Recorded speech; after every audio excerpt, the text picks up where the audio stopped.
Hey, how's it going, y'all? This is Chaz from Classic Moto, and this is Battlefield Academy, a series where I take a gun from each class and explain its ins and outs. This time, we're doing the MX4. I don't really play the engineer class a lot. I'm the worst at it, which means I should be playing it more in order to kind of get a little bit better at it, but for the most part, I'm not playing it a lot. Even if I am playing the engineer class, I find that I never use the SMGs because of the fact that if I'm playing Conquest or, a larger map, I find I'm severely hindered for the most part.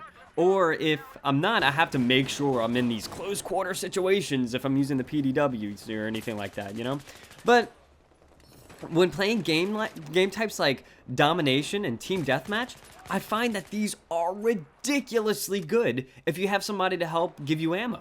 Because that's the one thing I was finding I was having trouble with, is the fact that I run out of ammo. With the higher rate of fires, for the most part, for all these SMGs, I'm finding that the only thing holding you back with these guns is the ammo. Now, like I said, you want to make sure that you do stick to the area that you're best at. So SMGs, you're going to be best at close range. You kind of want to stick to that. And it's pretty easy to find yourself going into larger range fights or long range engagements when you really shouldn't be. I find myself doing that a lot of times, even in these TDM matches and stuff like that, because it's so easy just to walk out into the middle of the street and see a guy and want to shoot him. But you should make sure, no matter what, sometimes you got to pass on that kill.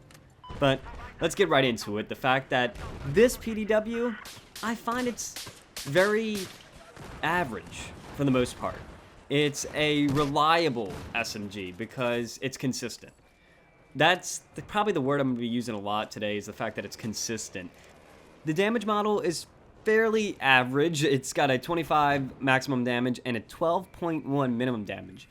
What this means is don't go for long range kills. It's going to take you 9 shots at extremely long ranges. Now that's ending at 55 meters, but for the most part, you don't want to start even getting to medium range engagements unless they're not looking at you, because the damage drop off starts at 8 meters. So you definitely want to stick it to up close and personal. Now, like I keep saying, this is a consistent but average gun. It has 830 rounds per minute. Now, you might be thinking that's pretty high, but among the SMGs, it's not what you could be. I mean, some of them have 1,950 rounds a minute, and that would have just obliterated up close. But what makes up for it is the fact that it has very low recoil. It has an initial recoil multiplier of 2.1, which is it can be steep. So, I mean, you're not going to be sniping people with this thing. But for the most part, it's fairly accurate if you keep it to 3 to 4 round bursts if you're going for mid-range targets. Like I said, you only should be going for those if they're not looking at you, or if it's a last dire need situation, because of the fact that you're probably going to need 5-6 shots to kill them, and you just want to avoid those kind of conflicts.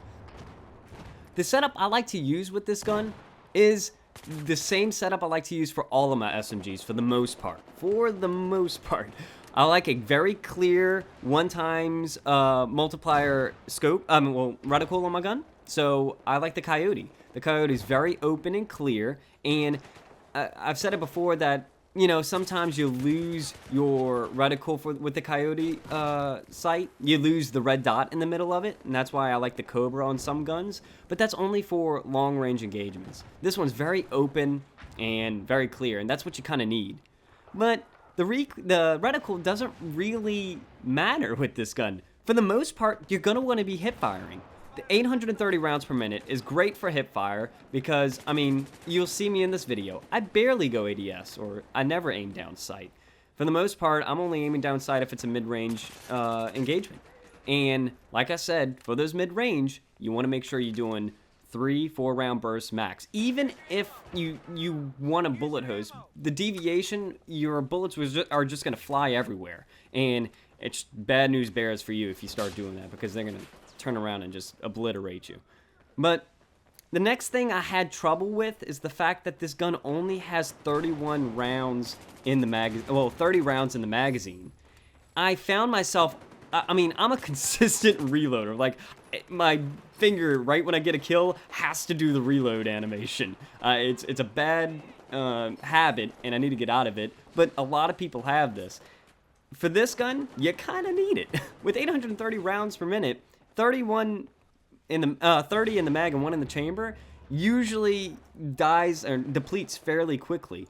So I find that I was reloading a lot of the times, and when I was reloading, I found myself getting caught off guard, and either I had to switch to my pistol or, I mean, I would just die anyway.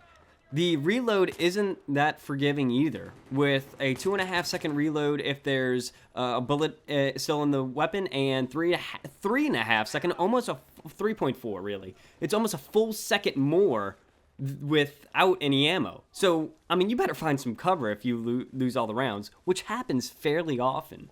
So, I found myself most successful after every kill reloading, finding a spot, reloading. You know, I never wanted to engage too many people in a single go round.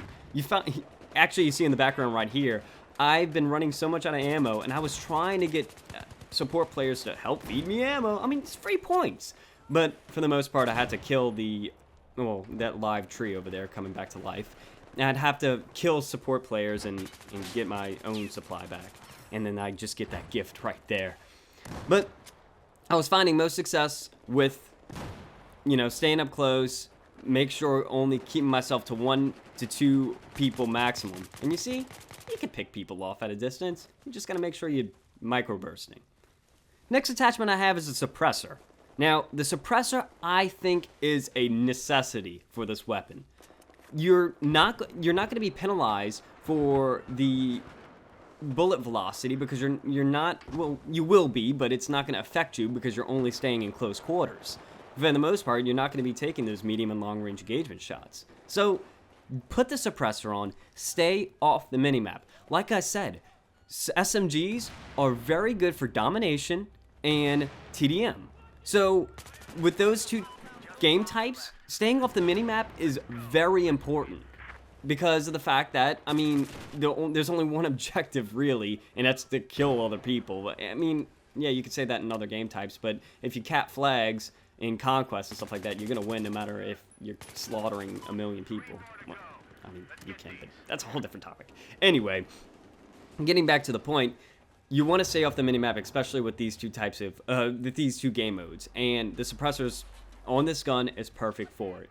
You're going to be off the minimap. If you address one person, usually when you get the kill, the other person won't notice you unless they're looking directly at you, which allows you to reload, get back into the game, and use this weapon to its fullest potential.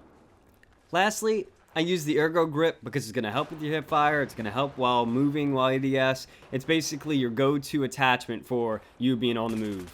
And that was me trying to 360 no-scope SMG for the last kill in the game, which I just got obliterated.